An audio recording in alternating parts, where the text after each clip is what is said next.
Welcome to Black Resilience, where real struggles, true voices, and unforgettable stories reveal the cost of hate and the power of justice. My arrival in this seemingly tranquil suburban enclave was uneventful until the day Brenda entered my life. She embodied the type who believed herself sovereign over the entire street, enforcing her own fabricated homeowner association regulations and dispatching imitation officers as if they held legitimate authority. What she hadn't accounted for, however, was crossing paths with an FBI agent, a professional who doesn't treat veiled threats with anything less than serious resolve. Yet, the events that unfolded pushed the boundaries of what either of us anticipated. The escalation was far beyond cool. Brenda's initial calculations.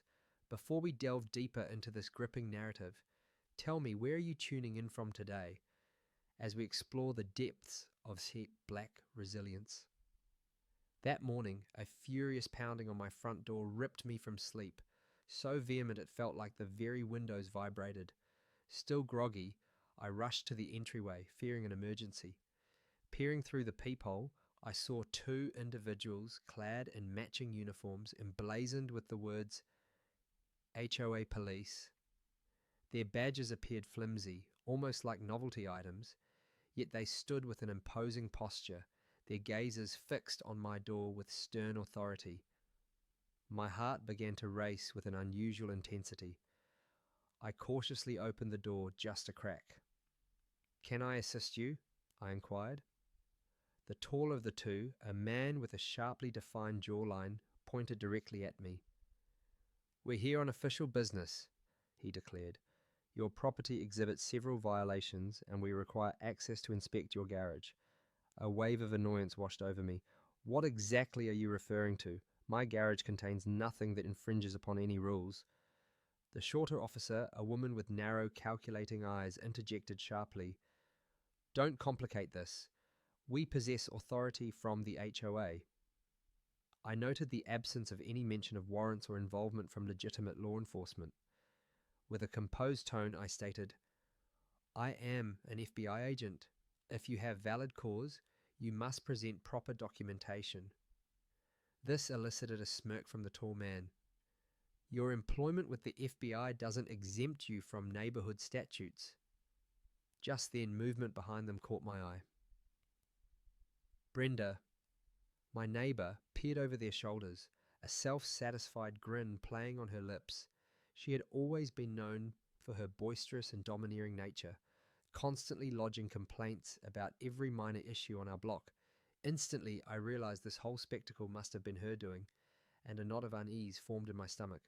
Stepping out onto my porch, I maintained a steady voice.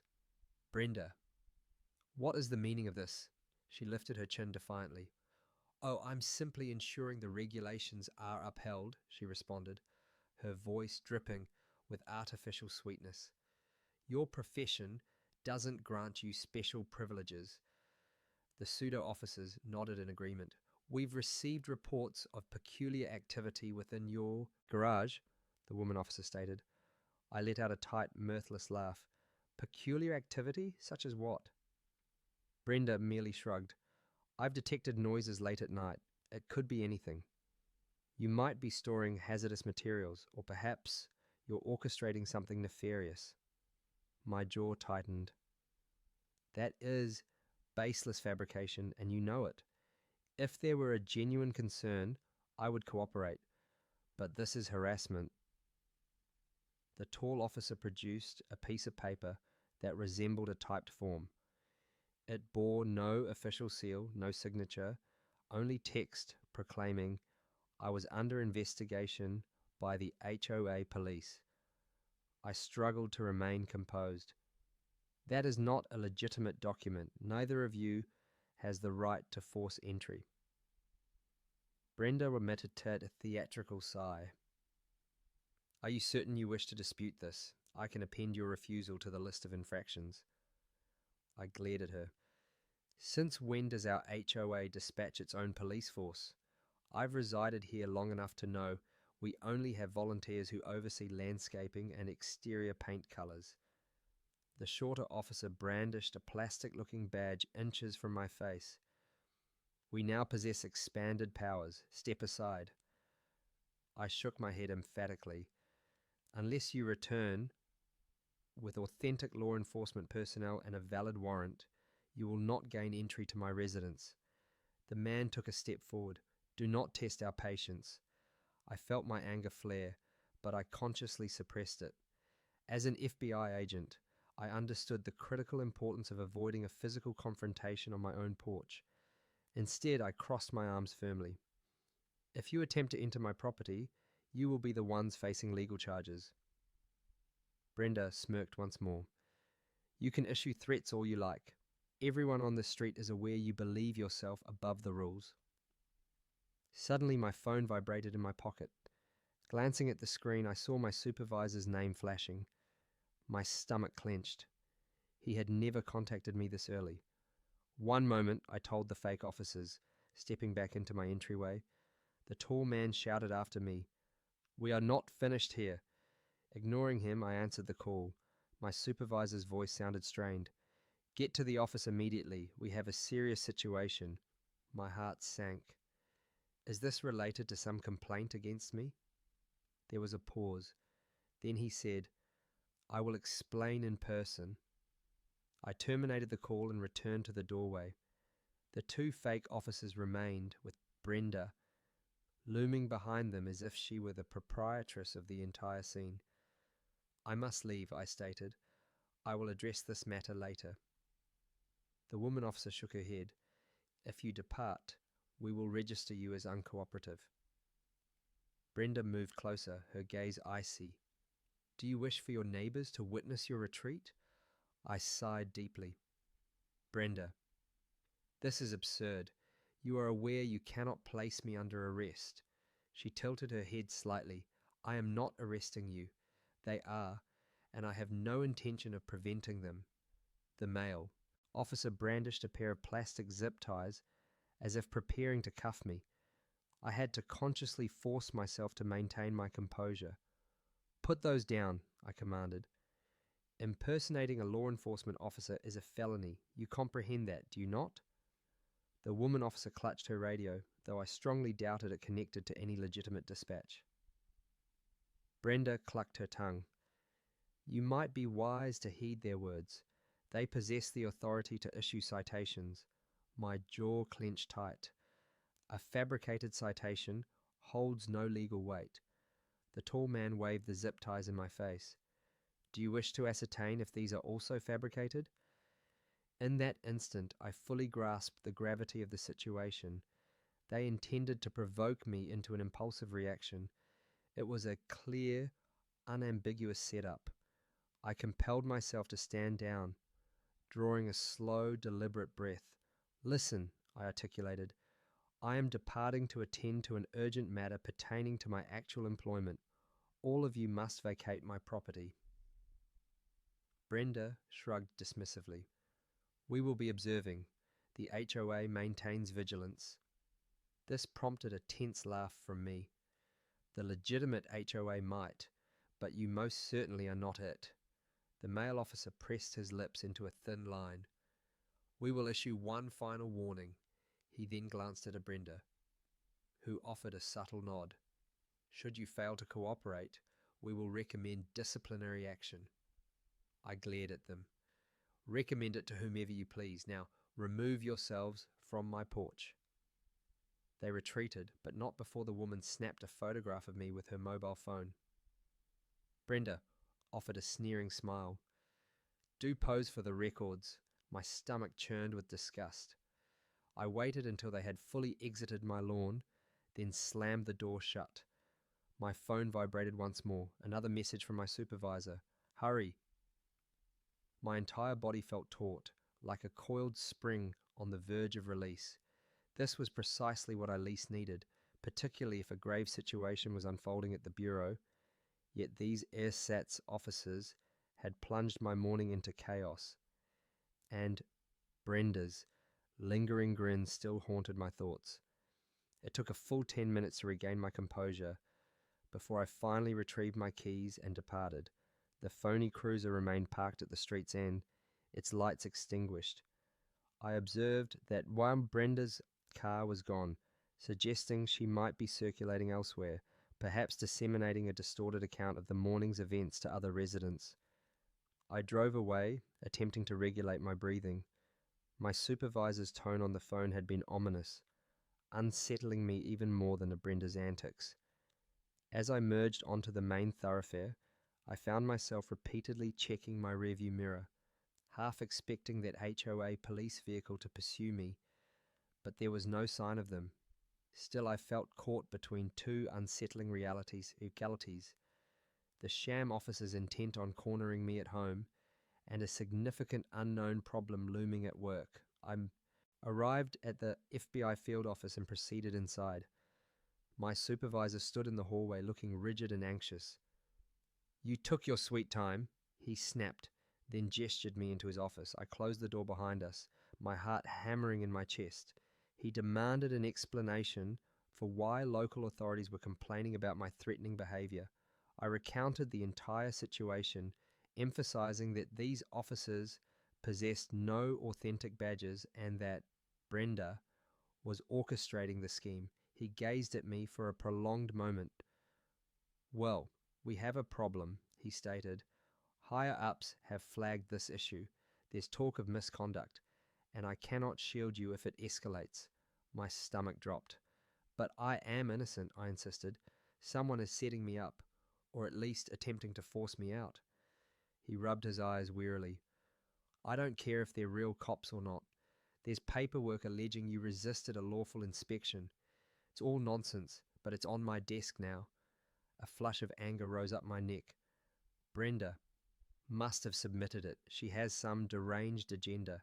He let out a slow sigh. "As I said, I can't do much if official complaints continue to arrive. Keep your cool. Prove they're fake. Otherwise, you'll be facing an internal review." Panic flared, but I nodded, knowing there was no immediate solution. As I exited his office, my phone vibrated again. This time, it was a text message from a blocked number. "Better watch your step. We know who you are." I nearly crushed my phone in my hand. These individuals were actively trying to sabotage my life, and now they had found a way to make it appear legitimate. I trudged through the remainder of the day, haunted by the morning's confrontation and the sinking realization that Brenda had elevated her petty rule enforcement to a sinister new level. Even some of my colleagues cast strange glances my way, as if rumors had already reached them.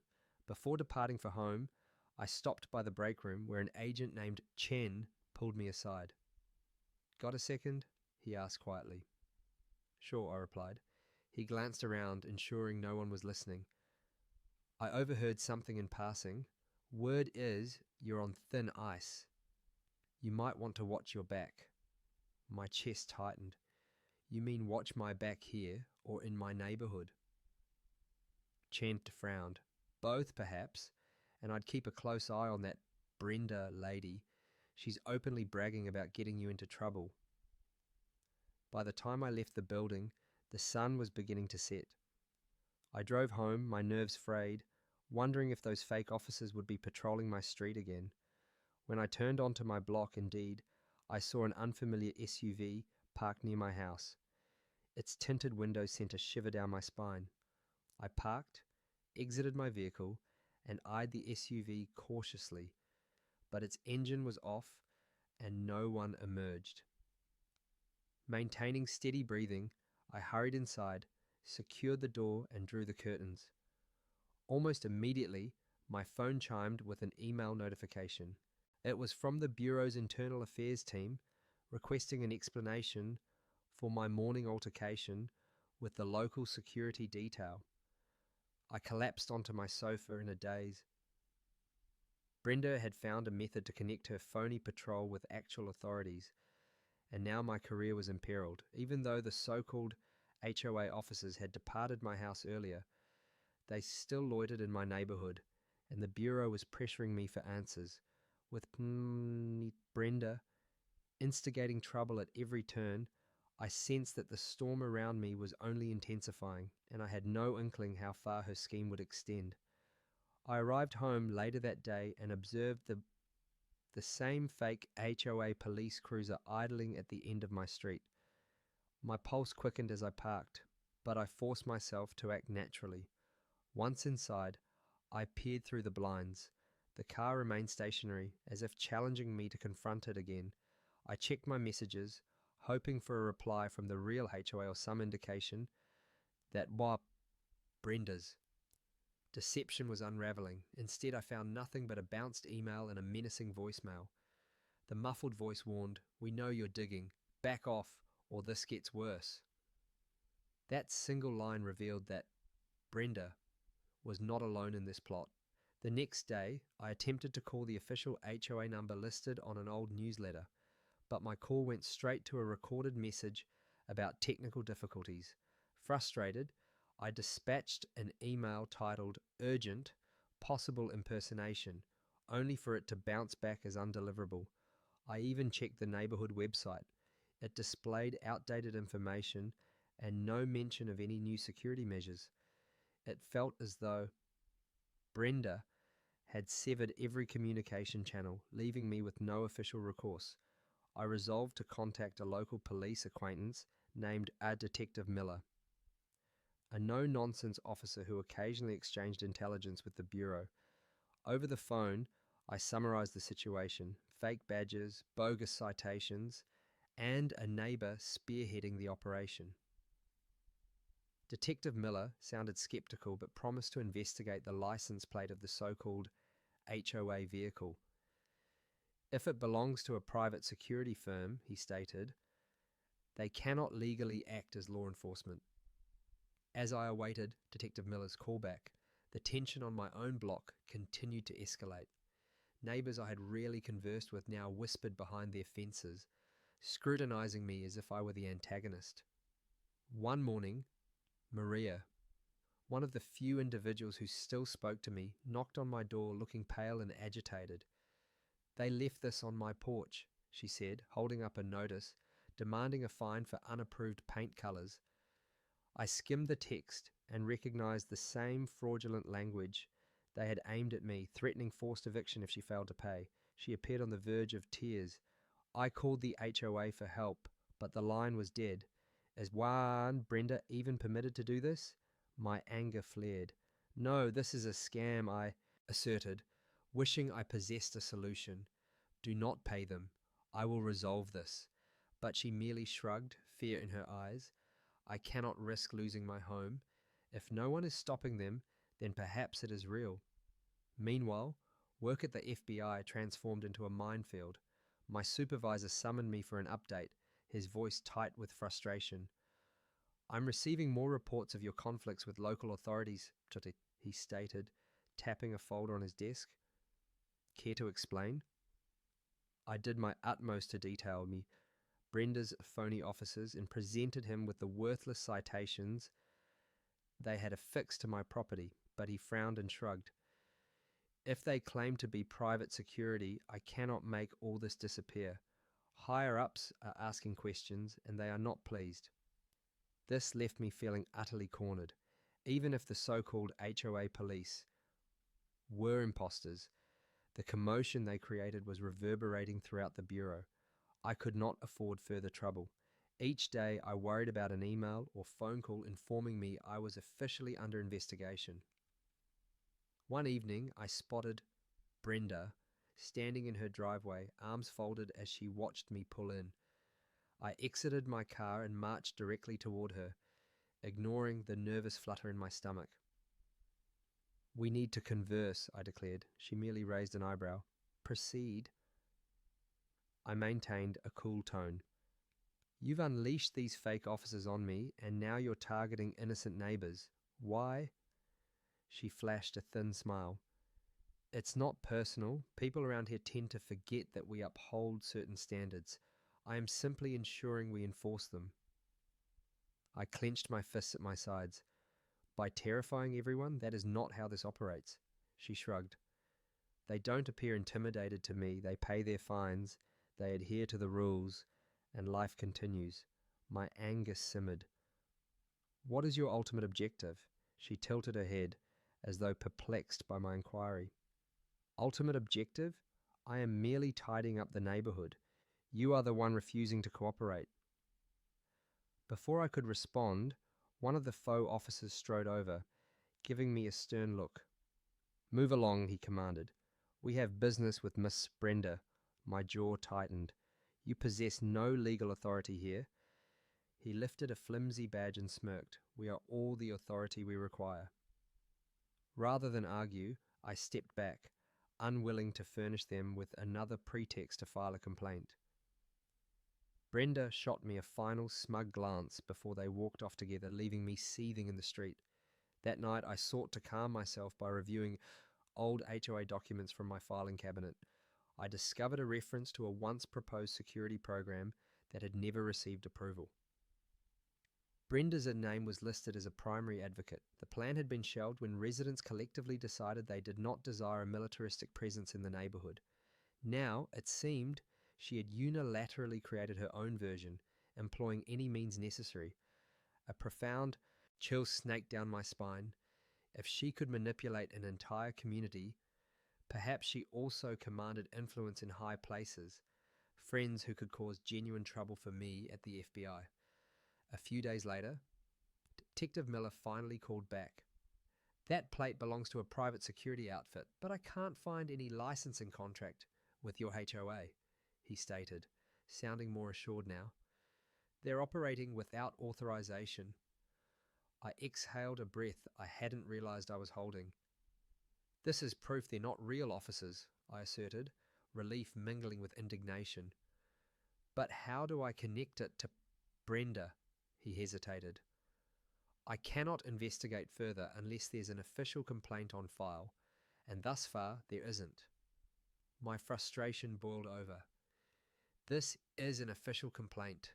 I am informing you they threatened me on my property. Detective Miller sighed. I believe you, but I require statements from other neighbors who will corroborate your account. Otherwise, it's your word against theirs. I then understood how meticulously finished Brenda had cultivated fear. No one dared to oppose her, especially if it meant risking a confrontation with these pseudo-officers. That meant I was on my own unless I could construct an irrefutable case. Meanwhile, the Bureau grew increasingly impatient. A supervisor from Internal Affairs summoned me to a brief meeting. She posed pointed questions about my aggressive behavior with local authorities, referencing a typed report filled with distortions. I presented my version of events, but she merely tapped her pen on the folder and said, "We're examining all angles." My chest felt tight as I departed her office. Even if I spoke the truth, the persistent complaints made me appear to be a liability.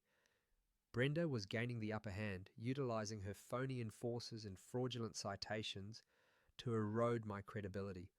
My sole comfort was that, while Maria still believed me, though she was too apprehensive to speak up formally.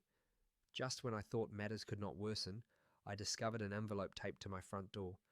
It bore a counterfeit HOA seal, and inside was a notice alleging I had violated Community Ordinance 301. The penalty? A substantial fine, or further corrective measures. My patience snapped. I slammed the envelope onto my kitchen table and dialed Bob Brenda's number, leaving a furious voicemail demanding she cease her harassment. An hour later, my phone vibrated. The number was blocked. "Don't threaten Bob Brenda again," a voice hissed. "We know your supervisor and we can make your life difficult." The line went dead before I could reply. Rage coiled in my gut as I realized these individuals were well connected, or at least wished me to believe they were. Late that night, I gazed out my window at the hushed street. Porch lights glimmered, and a gentle breeze rustled across meticulously maintained lawns. To any casual observer, it would present a picture-perfect suburb, yet I felt trapped in a twisted game, with Bar and Brenda manipulating the strings. I was no closer to exposing her deception, and the clock was ticking on my FBI career. My phone chimed with an email from a colleague. Heads up, internal review might launch soon. Rumors are swirling. Excellent.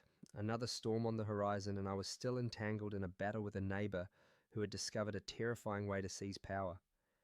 As I extinguished my lights, I couldn't help but ponder what way Brenda's next move would be, and whether I stood any chance once she made it. Even though I had uncovered the private security link, I still lacked solid proof definitively connecting Brenda to the scheme or unequivocally clearing my name at the FBI. My only concrete lead was the license plate number. Detective Miller had traced. But without neighbors courageous enough to come forward, I stood on precarious ground. And poor Brenda was poised to push me over the edge. Tension permeated my every movement, and the immense stress of being under scrutiny at the FBI only heightened my apprehension of what would Brenda's next move. Whenever I ventured outside, I felt eyes upon me, sometimes from neighbors who had grown suspicious, sometimes from that unmarked vehicle lurking at the corner. Late one afternoon, I decided to go grocery shopping, hoping a quick errand would clear my mind. As I backed out of my driveway, I noticed a figure behind Brenda's hedge, possibly observing me. The realization that my own neighborhood had transformed into hostile territory made my stomach churn. Halfway to the store, my phone vibrated with an unknown caller. I hesitated, then answered. A gravelly voice instructed, "Stop digging or else." Before I could respond, the line disconnected, leaving an unsettling chill in my chest. After my grocery run, I arrived home to find a crumpled flyer jammed under my windshield wiper. It read, HOA Police, volunteers needed, listing a meeting date and Brenda's address. So she was actively recruiting more assistance now, enticing neighbors into her web of bogus authority. The bottom of the page mentioned a membership fee to cover uniform costs. I shuddered at the brazenness of it all. If even a handful of people fell for her pitch, she would command an entire squad of bullying enforcers roaming the block. I quickly snapped a photo of the flyer for evidence, then tore it to pieces, not wanting it to remain visible in my yard. As I ascended my steps, I noticed the blinds in Brenda's window shift slightly. She was likely watching me, but I no longer cared. I closed my front door and bolted it tightly. Inside, I spread my scattered notes across the dining table, attempting to construct a timeline of her takeover. There were dozens of warnings, fines, and fraudulent citations. Some were directed at me, others, Maria, had shared. A distinct pattern emerged. Each piece appeared to be a deliberate stepping stone, systematically eroding normal HOA procedures until Brenda could claim absolute control. She had engineered a vacuum of confusion, then filled it with her own fabricated structure.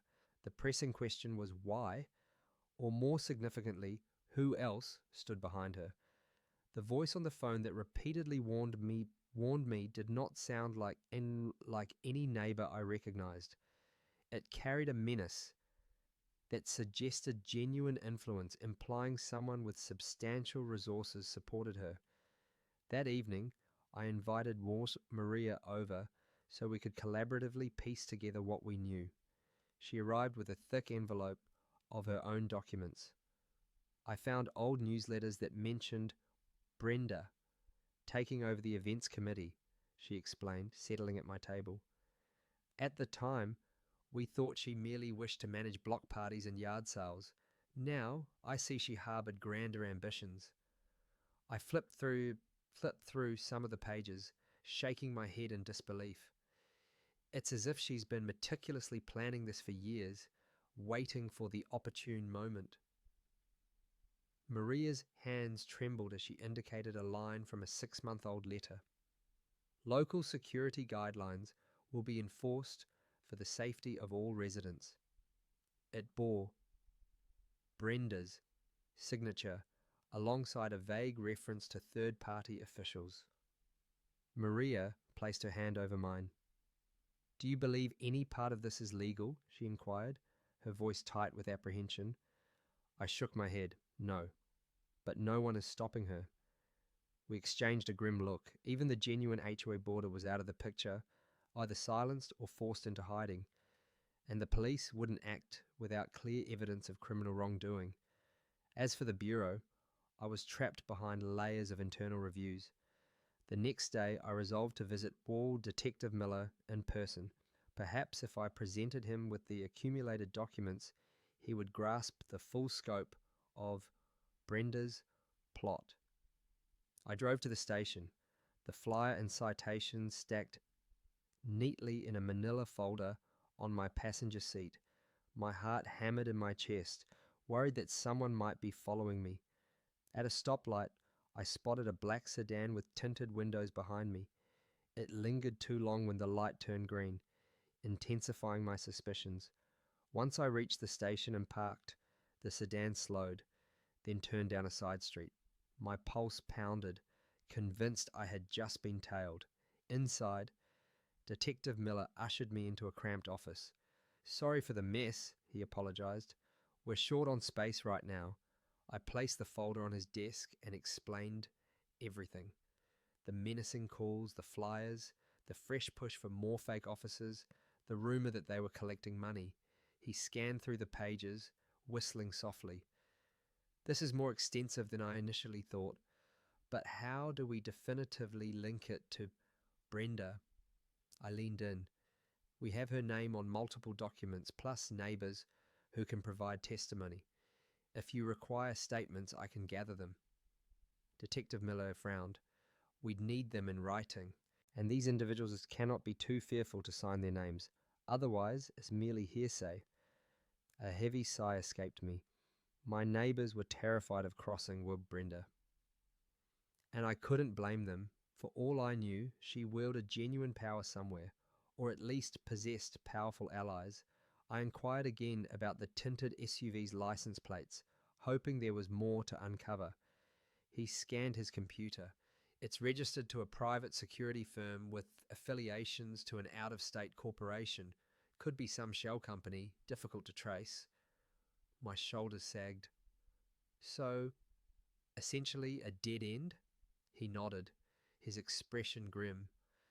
"I can continue investigating, but unless they commit a provable legal infraction, we're stuck."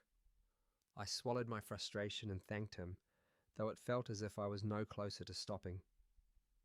Brenda.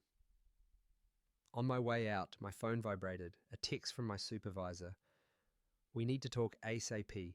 Be here first thing tomorrow." My mind spun with worst-case scenarios. Perhaps the phony HOA squad had filed another complaint against me. Or Brenda had discovered a new way to sabotage my record. That night I barely slept.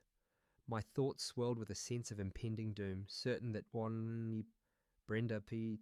would strike again in some unforeseen manner. Around 2 in the morning, I jolted upright to the distinct sound of a car door slamming outside. I crept to the window and cautiously peeked out. A figure stood by the curb, gazing at my house. For a heartbeat, I worried it was Brenda. But the silhouette appeared different, taller and bulkier. After a moment, they re-entered a vehicle and drove off, leaving me rattled and wide awake. The next morning I dragged myself to the bureau, bracing for whatever my supervisor had to impart. He awaited me by his office door, arms folded. "This is dire," he muttered, ushering me inside. I took a seat, my gut clenched tight. "I've got a dozen complaint forms in front of me," he stated, dropping a file onto his desk. "All from your neighborhood, all accusing you of misconduct, threats, even property damage." My mouth went dry. "Property damage? That's utterly absurd." He rubbed his temples. "I understand, but it's presented in black and white. Official statements, complete with addresses and signatures." My head spun. Brenda had clearly pressured neighbors into signing whatever she wanted them to sign. Now it appeared my entire community was turning against me. My supervisor shook his head. I believe you when you say this is a setup, but the higher-ups perceive a pattern. This situation will escalate unless we uncover the truth. And soon, I attempted to control my anger. Grant me an opportunity to prove these people are impersonators. They are not recognized by any legitimate authority. He nodded slowly. All right, but we cannot shield you indefinitely. Internal affairs is breathing down my neck. A grim silence settled between us. I thanked him for his patience. Knowing time was rapidly diminishing, as I left the office, I fought a surge of desperation. Brenda was strangling my career with her cunning maneuvers. At this rate, I'd be terminated or placed on indefinite leave before I could expose her. I reflected on how effortlessly she had convinced neighbors to file false statements. Fear, bribes, intimidation, whatever methods she employed, they were effective, and I was the lone target. By the time I drove home, late in the day, I felt emotionally drained. The fake cruiser was back on my street, parked directly outside my house with its lights off. I exited my car and approached it, determined to confront them once and for all. A figure rolled down the window just an inch, and a harsh voice snarled, "Back off, or you'll regret it." My heart hammered. The threat was unmistakable, but so was my resolve. Brenda's twisted empire of fear had to be dismantled, and I could not permit her to prevail. My job teetered on the brink, and my neighborhood had become hostile, but I still desperately needed proof that Brenda Best was the puppet master behind these bogus enforcers. The stakes couldn't be higher, and I knew I was heading straight into a confrontation that might cost me everything. I drove to the FBI headquarters with my pulse hammering, bracing for the worst.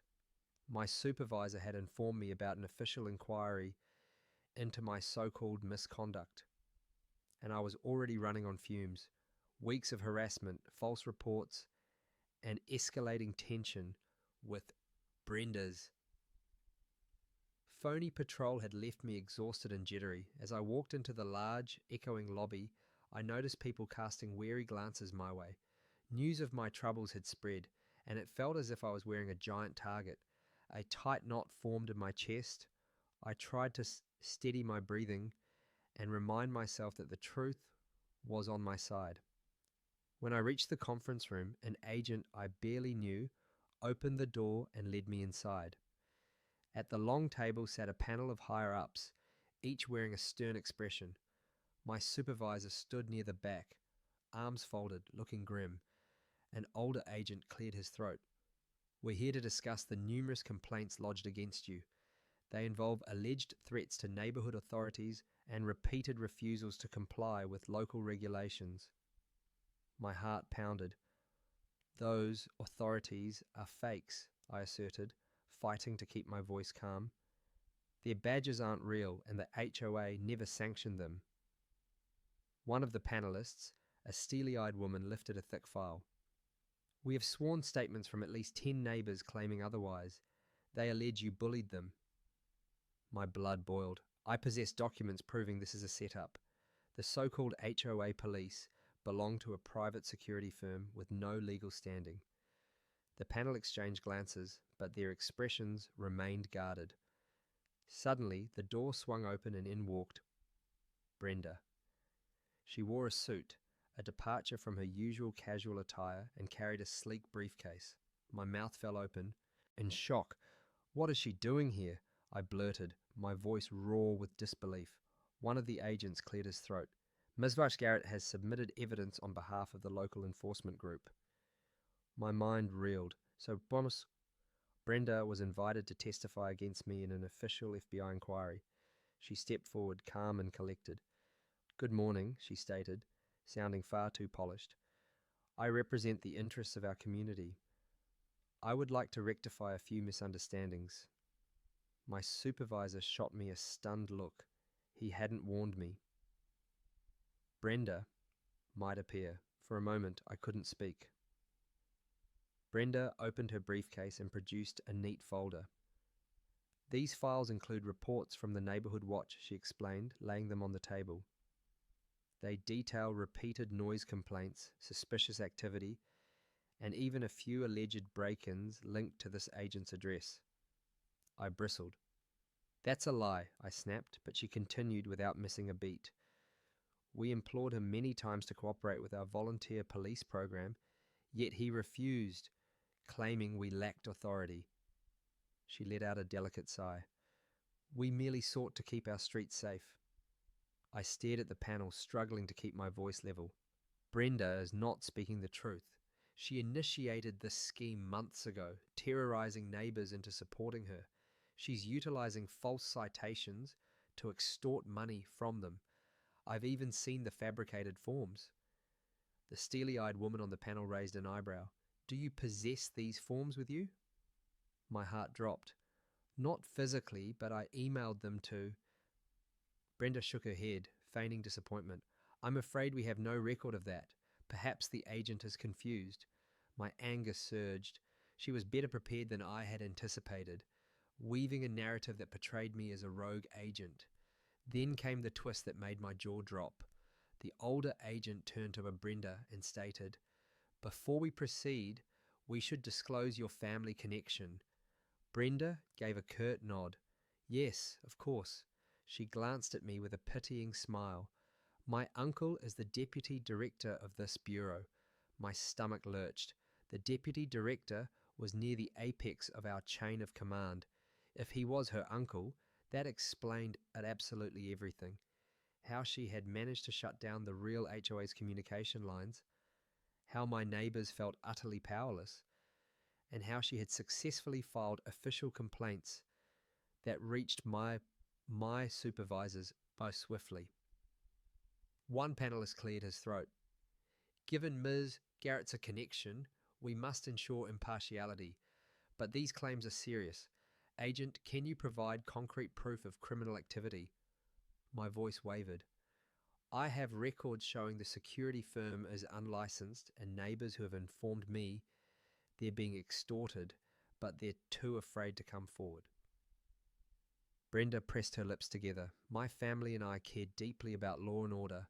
We merely encourage people to maintain the safety of our streets. Every word dripped with insincerity. My vision swam as I realized she possessed deeper roots within the agency itself. I stood alone, cornered by her well-placed influence. The meeting concluded with a promise that Internal Affairs would launch a formal investigation, not just of me, but also of any possible wrongdoing within a Brenda's group. Yet, I walked away feeling like I had lost ground. Brenda beamed at me on her way out, murmuring, Better watch your step. I clenched my jaw, resisting the urge to shout in front of my superiors. My supervisor jogged after me in the hallway. I had no idea she was related to the deputy director, he muttered. This places us in a tight spot. You're not out of the woods yet. I exhaled shakily. I know. He gave me a sympathetic look. Do yourself a favor. Stay calm and gather any evidence you possibly can. We'll need more than hearsay. I left the building in a daze, trying to process this shock.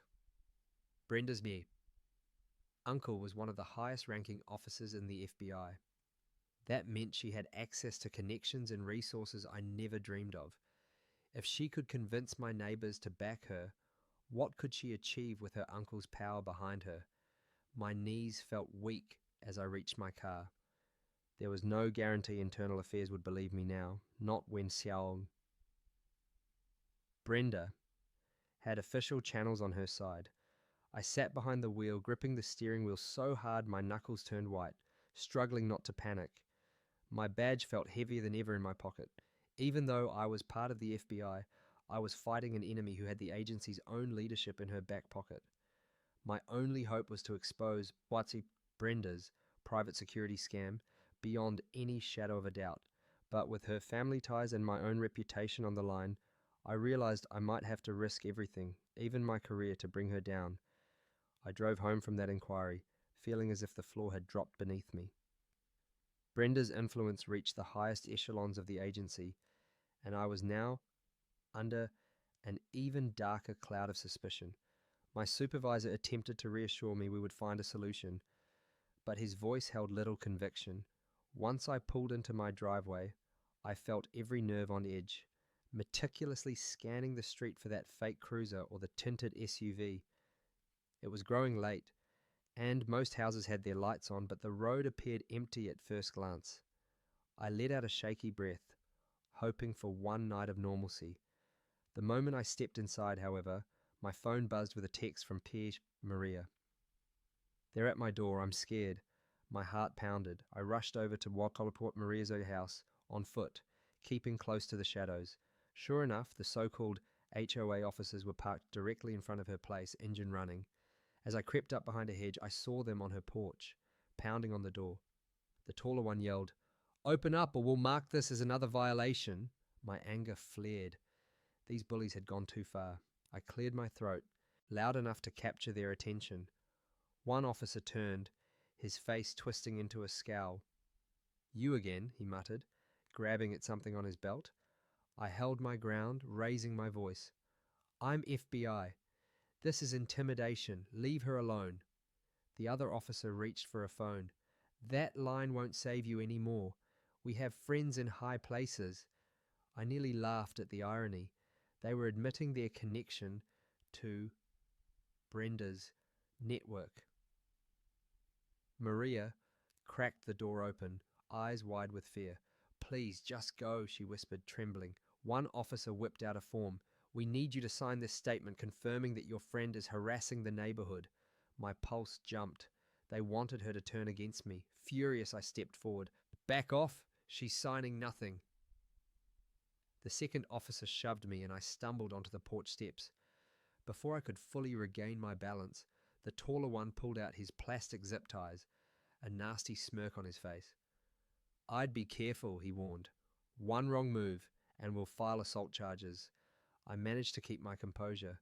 "Impersonating law enforcement is a federal crime. I'll see you behind bars." He pointed a finger at me. "You won't get that chance." It sounded like a threat that went beyond mere HOA fines.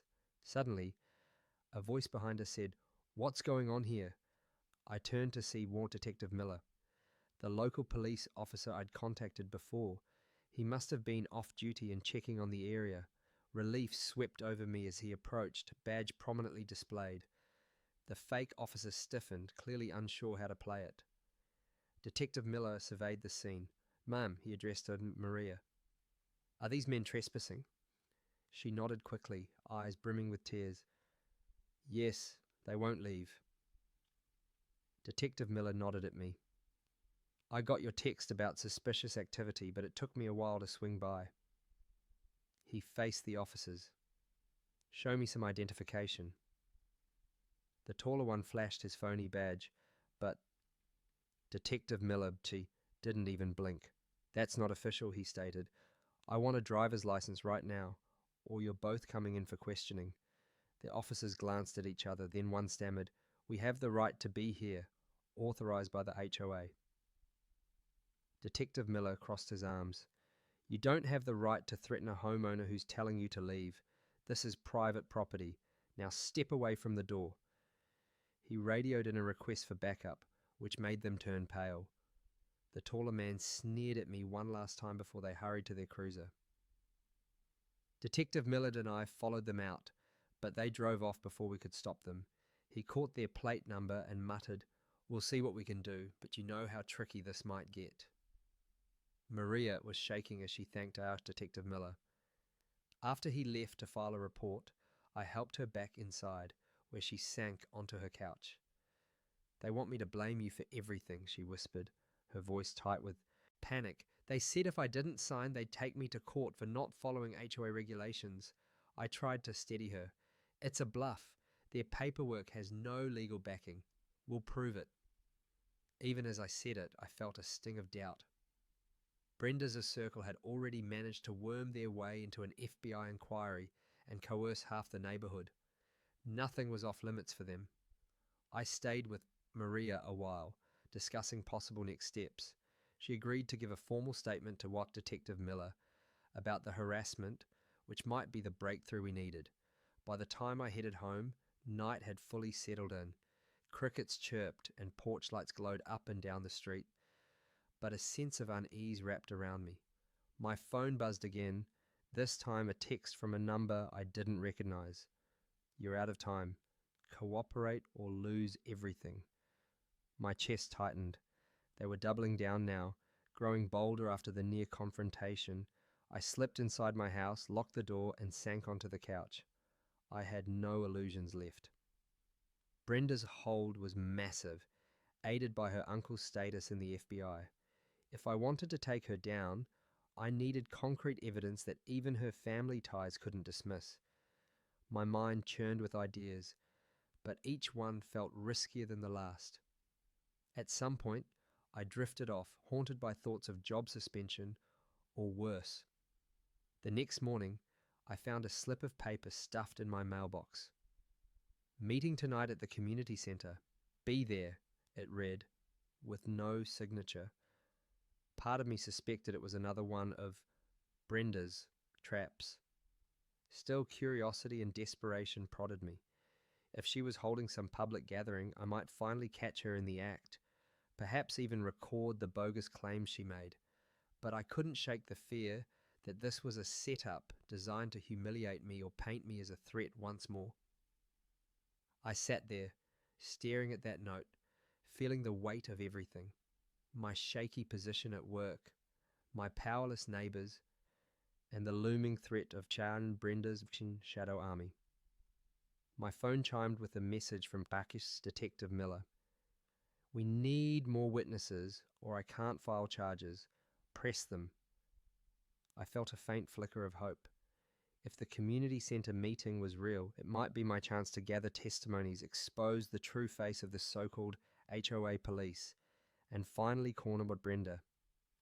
Before she destroyed me completely, the clock was ticking, and Brenda was drawing everyone into one place, possibly her biggest power play yet. I knew I had to attend that meeting, even though I sensed it might be a trap. If I failed to expose her scheme there, I might lose more than my job. I could lose the neighbourhood I once called home. That evening, I prepared for the community centre meeting with a knot of tension in my stomach.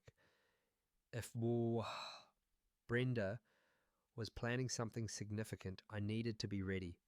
I slipped a small recording device into my jacket pocket and grabbed my phone, fully charged and set to record audio. I texted Detective Miller, letting him know my destination, just in case things escalated. His reply came swiftly. Be careful. Call if it gets ugly. I took a deep breath and headed out, my mind buzzing with strategies and potential outcomes. When I arrived at the community centre, the place was packed. Rows of folding chairs were set up, and most of the neighbourhood was already there, murmuring among themselves. I saw Tuatumod Brenda near the front, holding a stack of papers and chatting with a few neighbours who had those new "We support the HOA" signs on their lawns. A makeshift podium was set up on the small stage, and two of her fake HOA police stood off to the side, arms crossed like bouncers at a nightclub. I took a seat in the back, hoping to blend in. Brenda stepped up to the podium, her voice ringing out with forced cheerfulness. Good evening, everyone. Thank you for coming. As you know, our community has faced some challenges lately. Disruptions, rule violations, and safety concerns. That's why I took the initiative to establish our new HOA Police to ensure a safe and orderly neighbourhood. Applause erupted from a handful of supporters, while others exchanged nervous glances. I could feel the tension simmering in the air. Brenda continued. Unfortunately, we've had some resistance from a few individuals who don't respect our community standards. Her eyes darted toward me for a split second, but she moved on quickly. She gestured to the fake officers. Thanks to our dedicated volunteers, we've already issued several citations for noise violations, unkempt lawns, and suspicious activities. It's all about keeping our streets safe and preserving property values. I couldn't stay quiet any longer. I stood up. That's a lie, I declared, loud enough to make heads turn. Brenda's smile faltered. Excuse me, she said, eyes narrowing. I stepped forward, projecting my voice. Your so-called HOA Police are not legitimate. They're a part of a private security group with no legal authority to issue fines or citations. You're running a scam, and Brenda. A few gasps rippled through the crowd. One of the fake officers moved toward me, but I held up my badge. Federal agent, touch me and you'll regret it. The officer hesitated, glancing at a Brenda for guidance. I pushed forward. These goons are nothing more than hired muscle. Brenda's been intimidating and extorting neighbours, making them pay bogus fines and threatening them with eviction. It's illegal. Brenda's face flushed with anger. You're just bitter because you can't handle following rules like everyone else, she shot back. I pulled out my phone, where I'd saved screenshots of Detective Miller's findings. This is proof that your HOA police are unlicensed and unauthorized. The security company they work for has no contract with our community. The room buzzed with murmurs and worried whispers. One man stood up, looking shaken. Brenda, is that true? Are they not real security? Brenda faltered, her bravado cracking. They're volunteers, she stammered. I seized the moment. Volunteers don't have the right to detain people or issue fines, and you've been making up infractions to squeeze money out of your own neighbours. I pointed to a pile of papers on the table next to her. Let's see those citations. I bet they're all as fake as your authority. People started moving forward, eager to see the documents. Brenda's hands shook as she tried to pull them away. One of the neighbours snatched a citation from the stack and held it up. This doesn't look right at all. There's no official seal, no signature. Brenda's face went pale and she grabbed at the paper. That's confidential, she snapped, but the damage was done. More people were coming up, demanding answers. Someone whipped out their phone, taking pictures of the bogus paperwork. The tension hit a breaking point when one of the fake officers backed away, muttering, I didn't sign up for this, before bolting out the door. Detective Miller suddenly appeared at the entrance, his uniform crisp and his expression serious. Everyone stay calm, he announced. We're conducting an investigation into unauthorized security practices and possible extortion. Brenda's face drained of colour. She tried to compose herself, but it was too late. Detective Miller walked up to her. Ma'am, I need you to come with me for questioning. Brenda sputtered, trying not to rally her dwindling supporters. This is harassment. I have connections. You can't do this. But nobody backed her up. Her fake authority had crumbled before everyone's eyes. Detective Miller cuffed her and nodded to me. Good work, he whispered. As Brenda was led out, people started talking, realizing how they'd been manipulated. Maria Wee approached me, eyes shining with relief. You did it, she whispered. I gave her a tight smile, still feeling the adrenaline rush through my veins. A few neighbours came up to apologize, admitting they'd felt trapped into following Brenda's ordered bogus rules. I nodded, too drained to say much, but grateful the truth had finally come out. The aftermath was a whirlwind of statements, paperwork, and an official HOA audit that confirmed Brenda had been pocketing fine money for herself. Her uncle, the deputy director, denied knowing about her scheme, but the scandal was enough to put him under heavy scrutiny, and he quietly resigned within weeks. The neighbourhood slowly returned to normal, and the fake HOA police vanished overnight, their security company facing legal action for unlawful enforcement. A few weeks later, my supervisor called me into his office. He gave me a long, considering look, then offered a rare smile. Turns out you were right all along, he said. Internal affairs cleared you. Brenda's actions were deemed illegal and unauthorized, and we've received formal apologies from the neighbors who filed complaints under pressure. You're back on track. Relief washed over me. I'd managed to hold on to my career and my reputation, despite Brenda's relentless sabotage. As I walked out of the office, I let out a deep breath, the tension finally breaking. My neighbourhood was back to being just that, a neighborhood. No more fake cops, no more phony citations, just a few curious glances from people still processing how close they'd come to living under the Brendas' twisted little empire. I couldn't help but smile. I'd survived the storm and brought down the woman who thought she could turn a quiet suburb into her personal kingdom.